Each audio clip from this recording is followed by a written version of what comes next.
كوك شركة ما بتخسرش، والناس اللي فيها طافحين الدم وتعبانين وما بياخدوش حقوقهم، في مقابل ان ناس جت عملت مصنع خدوا 35 فدان من شركة من مصنع السماد، خربوه لمصلحة مصنعهم هم بس، لمصلحتهم هم بس. وقفوا مصنع السماد وعملوا مصنع سماد تاني. الكلام ده ايام حسني مبارك، فالنهارده ما عادش فيه ايه تفيد في الكلام. احنا بنتكلم على تعيين عمال. احنا دلوقتي خلصنا، يعني المصنع خلص، الناس كلها كبرت. استكمال منظومه الفساد.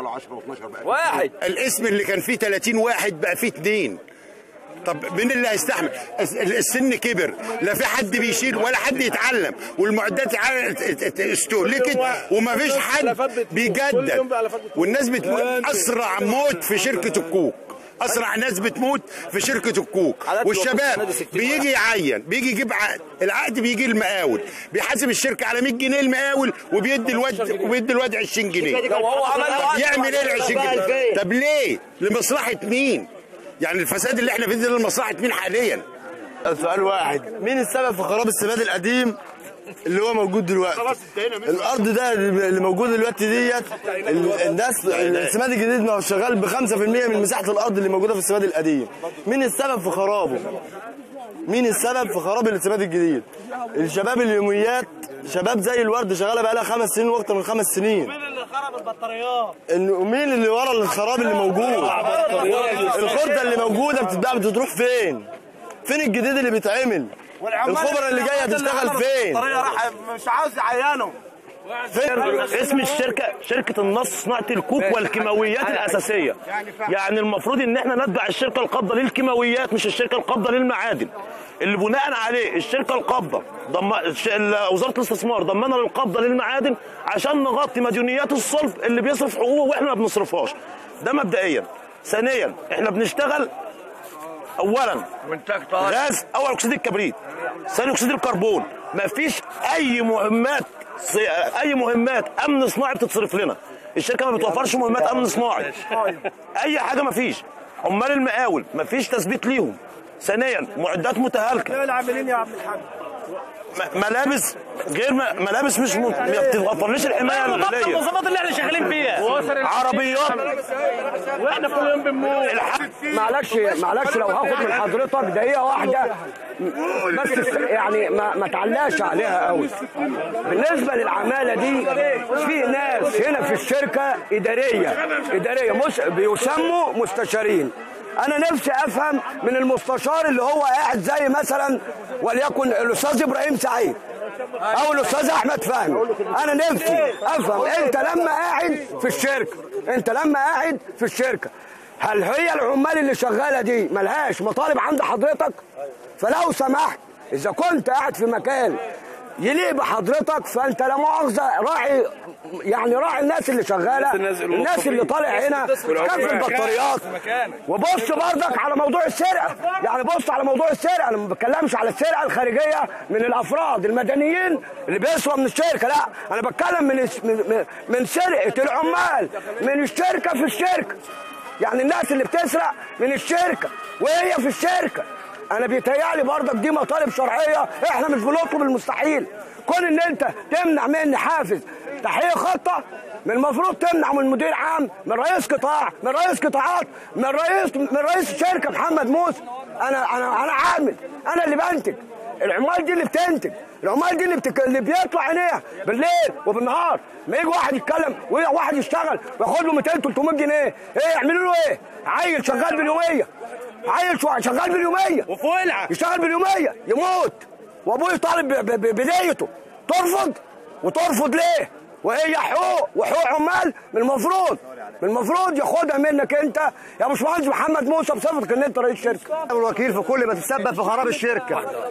لما بتيجي لجنه بالبيئه بتعين الشركه، النظام تشتغل تبقى 100 اكلس ونظف واعمل. ما يجيش يشوفوا الغاز والدخان والوساخه والقرف اللي في الشركه.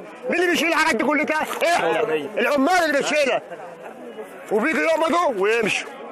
غير كده مش هقول. حسبي الله الوكيل في كل ما تسبب في خراب الشركه. ناس مطالبه، في ناس بتعمل لها عقد فوق ال 60 عبء على العمال. الراجل ما بيعمل يا جماعه والله عبء على العمال. ما يشتغلوش الا يوم واحد بس. النهارده انا لما اطلع الراجل اللي هو 60 ده اقول له هات ابنك، هو فايده للشركه وفايده ليه هو، فايده للشركه وفايده ليه هو، وهينتج. النهارده في عماله تبع مقاول 20 جنيه. كمل بقى يا استاذ مصطفى. اذكر ابناء العاملين في عماله تبع مقاول. ايوه طبعا ابناء العاملين، ما كل المؤسسات ابناء عاملين. موظفين الاداره جابوا ولادهم واحنا مش عارفين نجيب ولادهم. صح. وفي ناس من خارج الشركه، والله في ناس من خارج الشركه. مش الجزيره شركه كبيره. هيكلة الشركه دلوقتي احنا 13,000 فيها 2400 بس، يعني بيبقى الرقم 13,000 فيها 2400 بس العمال الفعليين، نصهم عندهم امراض والنص الثاني ايدك والارض. ودلوقتي يا عم مصنع السمات دي سياسه الدوله بوظتها، والله سياسه الدوله هي الدوله اللي خربتها. عندك الاداره الطبيه فيها فساد، الاداره الماليه فيها فساد. احمد فهمي يقعد ليه وعنده 70 سنه خبير؟ ده رئيس الوزراء بيتغير يا جدع. ابراهيم سعيد قاعد ليه؟ على موضوع الحمله، كل ما يجيبوا حاجه بياخدوها وكلهم حراميه، كلهم حراميه والشركه كلها عارفه ان هم حراميه. وبنتكلم على موضوع الناس اللي هي فوق ال60 اللي عنده 85 سنه ده شغال ليه؟ ما نجيب شباب تشتغل، شغال ليه هو؟ ما فيش حد بيفهم غيره هو عنده 85 سنه شغال ازاي؟ ويقعد يجددوا قاعدين على الكرسي ولا بياخدوا مصالح، كل ما نطلب منهم حاجه يقولوا حاضر حاضر حاضر، ما بيعملوش اي حاجه. يا سياده الرئيس، يا سياده المدير محمد موسى، شوف لنا موضوع في حاجه، شوف لنا حل في الموضوع ده، شيل لنا الجماعه اللي فوق ال60 كلهم. شكرا. الإدارة بيجيبوا عيالهم ويوظفوهم، والناس اللي كفرانة تحت اللي في العقود والعيال اللي هي طالع عينيها برضه في الشغل ما برضوش يعينوهم في البطارية اللي هي كلها تراب وأمراض، وثلاثة أربعة في الإدارة، كل واحد جايب لي 3 4 عيال وقاعدين على المكاتب. اللي توفت هنا خد من الاول قول كل ده لازم يتعالج. 20 واحد في الماء تراب وفي الفحم، مفيش حد راضي يتعين ولا يثبته. يا ريس احنا عايزين نتكلم على السواقين.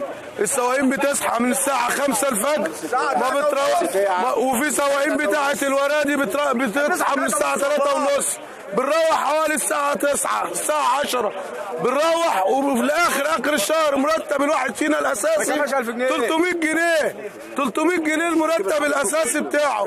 قاعد في شقة إيجار جديد هي إيجارها 300 جنيه خلقة، يعني بالحافز بالإنتاج بتاعي ما بعديش إلا بحوالي 700 800 جنيه. أكل عيالي منين وأنا معايا 3 عيال ومحدش عاوز يسمعنا. رجليه اتكسرت، دراعه اتحرق، وفي الاخر قالوا له بره ولا عملوا له حاجه. نعمل ايه؟ طالبنا اللي يتعمل له عقد، ورحنا لرئيس قطاعات ورئيس قطاع ورئيس الشركه، ورحنا الشركه القابضه ومفيش فايده. نعمل ايه؟ دراعه اتحرق ورجليه اتكسرت و7 سنين والاخر طاحوه من الشركه. فراي لوك عشان اللعيبه تيجي عشان نتصور.